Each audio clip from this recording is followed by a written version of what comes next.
ابھی تک 4 سال گزر گئے ہیں اس شرمناک اقدام کو، لیکن بھارت ابھی تک مقبوضہ جموں اور کشمیر میں انتخابات نہیں کروا سکا۔ بھارت اس وقت چونکہ جو حکومت ہے وہ ایک ہٹ دھرمی کا شکار ہے، ہماری اپنی کوتاہیاں بھی ہیں۔ ہم نے کس طرح کشمیر کے معاملے کو اٹھایا؟ جب آپ خود اس تنازع کو اہمیت نہ دیں جس کا وہ مطالبہ کرتا ہے تو پھر آبویسلی دنیا بھی آپ کے ساتھ نہیں کھڑی ہوتی۔ ایک ایسے سیاستدان کو، ایک ایسے MNA کو انہوں نے چیئرمین لگایا جس کے بارے میں دنیا کو پتہ ہی نہیں ہے۔ ان کا بہانہ یہ ہوگا کہ یہ ہماری حکومت تو 1.5 سال کی تھی، ہمارے اتنے معیشت کے ایشوز دے کر گئی تھی PTI کہ ہم کچھ کر ہی نہیں سکے۔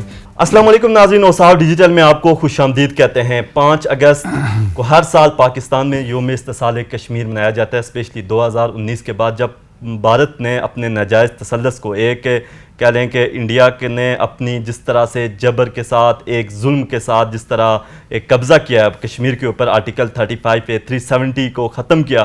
ہمارے ساتھ آج موجود ہیں عبدالباسط صاحب، پاک بھارت تعلقات کے حوالے سے گہری نظر رہتی ہے اور انٹرنیشنل امور کو جس طرح یہ دیکھتے ہیں، ہم پہلے بھی آپ کو کہہ چکے ہیں کہ ایک اچھی نظر رہتی ہے ان کی۔ تو آج ہم بات کریں گے ان سے کہ کس طرح جو بھارت کو 4 سال ہونے کو ہیں، کشمیر کا جو ایک اسپیشل سٹیٹس تھا اس کو ختم کیا، تو ابھی تک کوئی شرم و حیا بھارت کو نہیں آئی کہ جس طرح ظلم و تشدد کا ایک سلسلہ جاری ہے۔ ان سے ہم بات کریں گے کیا اس وقت جو پاکستان کی اپروچ ہے اور جس طرح بھارت جو کشمیر میں ظلم کر رہا ہے وہ کہیں رکنے کا نام بھی لے رہا ہے؟ بہت شکریہ آپ کا۔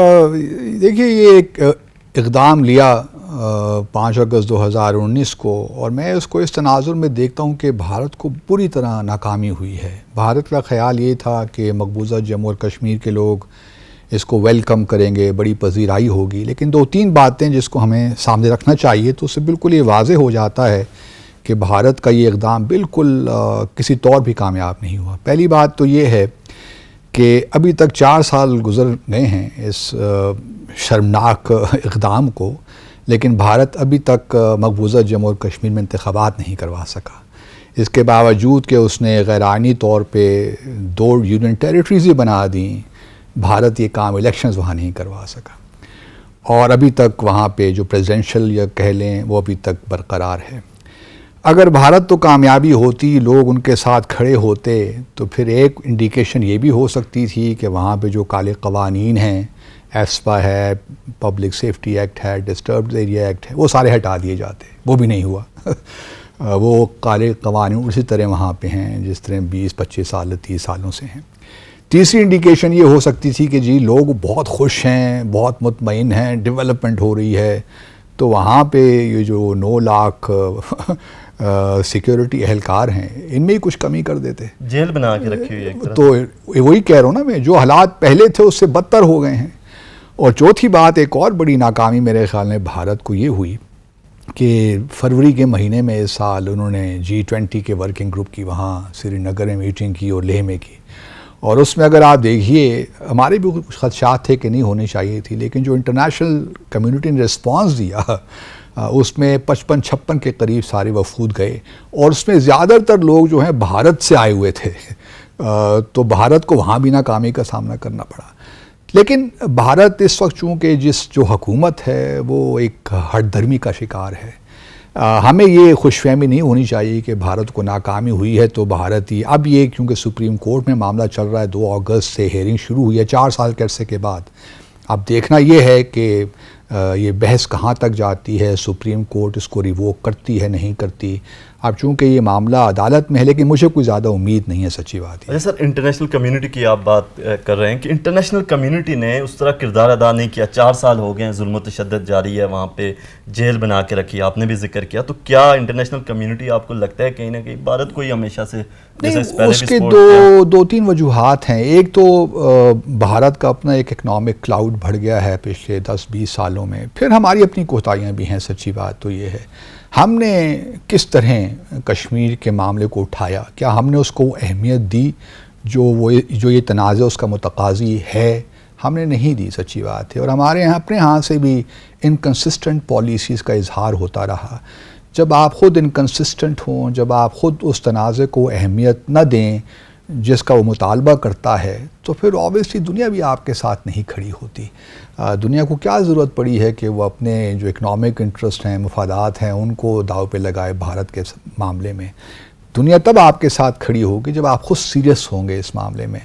مجھے بڑے اداسی کے ساتھ کہنا پڑتا ہے کہ ہمارے ہاں مجھے لگتا ہے کہ وہ سیریسنس آف پرپز نہیں ہے جو ہونا چاہیے.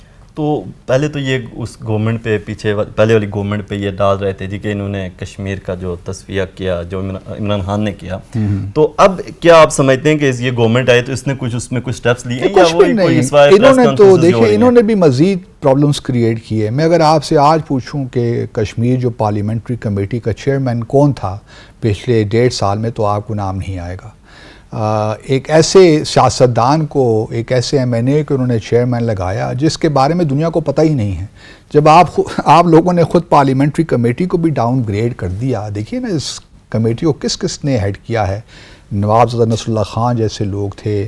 پھر چلیے مولانا فضل الرحمان کی آپ کہتے ہیں کام نہیں کر سکے, لیکن ایک بہرحال ان کا اسٹیچر تو ہے نا پاکستانی سیاست میں. فخر امام صاحب بھی رہے ہیں. تو اب جو صاحب ہیں مظفر گڑھ سے, ان کا نام بھی باسط بخاری ہے, لیکن کون جانتا ہے ان کو.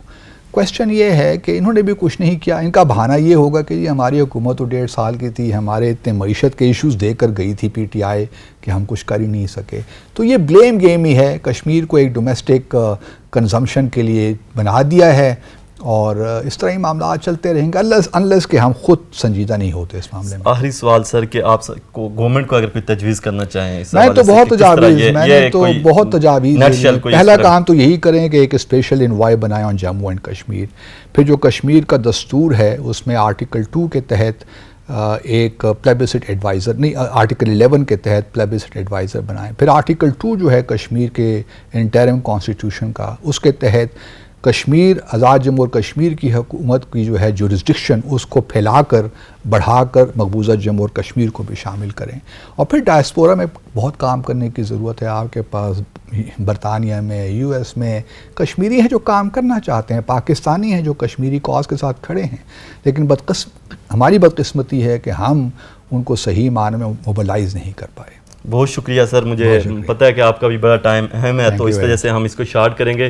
عبدالباسط صاحب کی آپ نے اس حوالے سے تجاویز سنی. میرے خیال میں گورنمنٹ کو چاہیے کہ اس طرح کے لوگ جن کو کشمیر کے امور کا بھی پتہ ہے, پاک بھارت تعلقات کے حوالے سے ایک گہری نظر بھی ہے, تو اس طرح لوگوں کو ضرور اپروچ کریں, اور کشمیر کو سفارتی محاذ پر لڑنے کی ضرورت ہے اور اس میں کامیابی کی ضرورت ہے. اسی کے ساتھ سیاب احمد عباسی کو دیجیے اجازت. اللہ حافظ.